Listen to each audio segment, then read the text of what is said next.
But you believe not, because you are not of my sheep. John 10, verse 26.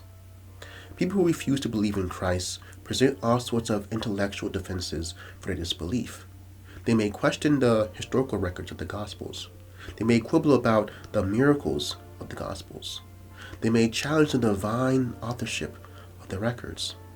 But in most cases, their disbelief is exactly as Jesus described it.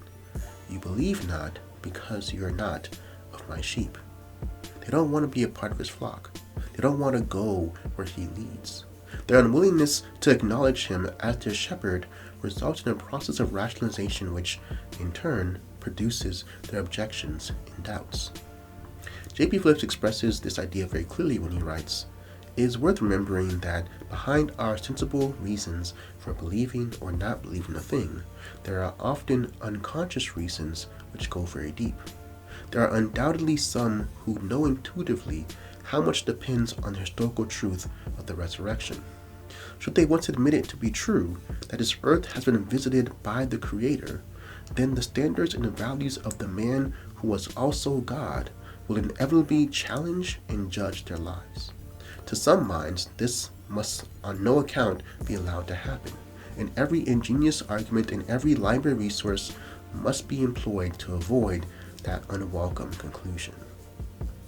A truly irrational person will dare to believe that for which the evidence is overwhelming, even though the implications of such belief may be disturbing. If belief in Christ results in love, joy, peace, patience, gentleness, goodness, faith, meekness, temperance, he is willing that Christ lead him into this level of living. If belief in Christ revolves around the surrender of his own will to the guidance of the Lord, he is willing to make this surrender.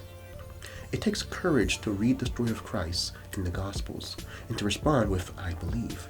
Such a commitment is daring because its implication cannot but revolutionize our lives.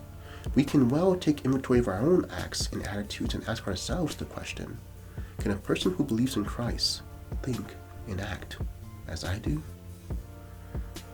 And as always, think on these things.